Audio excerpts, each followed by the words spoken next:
New Year ညမှာစပစ်တီဆက်နှလုံးစားပြီးတော့တကယ်ထိရောက်လားမထိရောက်ဘူးလားပြီးတော့ဆုတောင်းပြရမပြဘူးလားဒီမှာကျွန်မပြပြပေးသွားမှာပဲဖြစ်ပါတယ်ဒီအကြောင်းအရာလေးကတော့ကျွန်မ page တစ်ခုကနေပြီးတော့အချက်လက်တွေယူပြီးတော့မှပြန်လဲ sharing လုပ်ပေးတာပဲဖြစ်ပါတယ်ရှင်ဒီ delay ကမြန်မာနိုင်ငံကလာတဲ့ delay တော့မဟုတ်ဘူးစပိန်နိုင်ငံကနေလာတဲ့ဒလေးပေါ့နော်လက်တင်နိုင်ငံတွေကနေလာတဲ့ရိုးရစင်လာတစ်ခုပေါ့နော်ဒါကိုအစစ်စင်းကနေပြီးတော့သူတို့တွေဒီလိုမျိုးရေရပုံစံအဖြစ်သွားတာပေါ့နော်ဒီလိုမျိုးလောက်ကြပြီးတော့ဆွတောင်ပြည့်တယ်ပြောကြပြီးတော့မြန်မာနိုင်ငံထိကို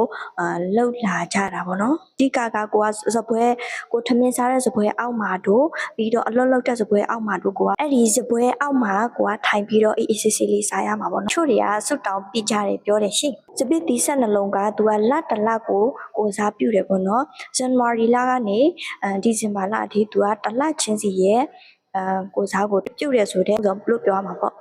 သူရဲ့ဆုတောင်းက12ခုဖြစ်ရမယ်ကွာကိုလိုချင်တဲ့အရာတွေကိုအရင်ဆုံးစဉ်းစားထားပါတော့ကိုရေးချပြီးတော့မှကိုလိုချင်တဲ့အရာတွေ12ခုကိုကဆုတောင်းရမှာပဲဖြစ်ပါတယ်တစ်လုံးကိုတစ်မျိုး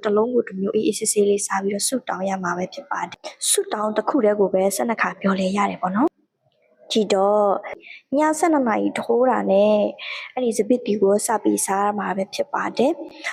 တချို့တွေဆိုလို့ရှိရင်အဲ့ဒီစပစ်တီကိုတစ်စက္ကန့်လေးအတွင်းအကုန်စားပြလိုက်တာအဲ့ဒါမဟုတ်ဘူးပေါ့နော်7:00နာရီ1နဲ့3တာနဲ့7:00နာရီထိုးတာနဲ့အဲ့ဒီစပစ်တီကိုကစပြီးစားရမှာဖြစ်ပါတယ်ကိုကစားတဲ့အချိန်မှာဆိုလို့ရှိရင်အေးစစ်စစ်လေးနဲ့ထိုက်ပြီးစားရမှာပေါ့နော်တစ်လုံးကိုကိုကဆူတောင်းတစ်ခုဆိုပြီးတော့အေးစစ်စစ်လေးစားပြီးတော့အဲ့ဒီကုံတဲ့အထိစားလို့ရပါတယ်အဓိကတော့12နာရီထိုးတာနဲ့ဒီစပစ်တီ12လုံးကိုစစားဖို့ပဲဖြစ်ပါတယ်ဟိုက12နာရီကနေပြီးတော့12နာရီ5မိနစ်ဒါမှမဟုတ်7မိနစ်လောက်စားလို့ရတယ်ပေါ့နော်ဒီအချိန်အတွင်းတော့ရပါတယ်တက်ကပိုင်းအတွင်းနဲ့တော့တသမတွေတော့မထိုးထည့်လိုက်ပါနဲ့ရှင်ကိုကအဲ့ဒီဆုတောင်းကိုကဆုတောင်းလိုက်ပြီဆိုလို့ရှိရင်ဒီဥပမာကိုကဒီရောက်ငါရလိုက်ပြီငါဒီဥမာအဲ့ဒီနှခမ်းလေး brand အဲ့အရင်နာမည်ကြီးနှခမ်းလေးလိုချင်တယ်အဲ့နှခမ်းလေးလိုချင်တယ်လို့ကိုကပြောရမှာမဟုတ်ကွာရလိုက်ပြီဆိုတဲ့စကားသုံးရမှာပေါ့နော်ဥပမာဒီကောင်းငါရလိုက်ပြီဒီအယုံငါရလိုက်ပြီဒီကောင်လေးငါရလိုက်ပြီအဲ့လိုမျိုးကိုကသုံးလုံးရမှာပေါ့နော်โอเคအဲ့ဆိုရင်နောက်တစ်ခုသတိထားမယ့်အချက်ကသူများလိုက်စားတိုင်းမစားဖို့လိုတယ်ပေါ့နော်ဟိုကအဲ့ဒီအစင်အလာလေးကိုကရိုးကြည်လေးနဲ့လုပ်ဖို့လိုတယ်ကိုကမယုံမကြည်နဲ့ကိုကအဲ့လိုမျိုးသူများလိုက်လု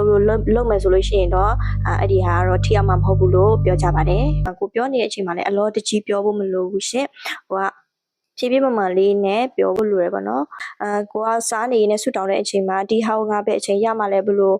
ဘယ်အချိန်ယူရမှလည်းဘယ်အချိန်ရလာမှလည်းငါစီဘယ်တော့ရောက်လာမှလို့အဲ့ဒီအတွေးလို့ကိုကမတွေးရဘူးလို့ပြောထားတယ်ပါနော်ဒီအရာငါရလာမယ်ဒီဟာငါနဲ့တသားတဲ့ကြလာမယ်ဆိုပြီးတော့ဒီရောက်ကိုကရလိုက်ပြီဆိုတဲ့စိတ်နဲ့ရုံကြည်နဲ့ဆူတောင်းဖို့လိုပါတယ်ရှင်စပစ်တီကအစိမ်းအောင်ဖြစ်ဖို့လိုပါတယ်။ Okay အဲ့လိုဆိုတော့က New Year မရောက်ခင်မှာပဲစပစ်တီတွေဝယ်ထားကြဖို့ပြောချင်ပါတယ်။ဘာဖြစ်လို့ဆိုတော့လူတွေကဒီနည်းကိုပဲလောက်ကြမယ်ဆိုတော့လေတခြားစပစ်တီတွေကုန်သွားအောင်ပဲပေါ့နော်။ Okay ဒါကြောင့်မို့နေ့ဟောင်းကနေနေ့တစ်ကိုကူးတဲ့အချိန်မှာအပြိုကြီးတွေလူပြိုကြီးတွေဘဝကနေကျွတ်ဖို့စပစ်တီကိုကျိုးဝယ်ပြီးတော့New Year ညမှာပဲစလိုက်ကြတော့နော်။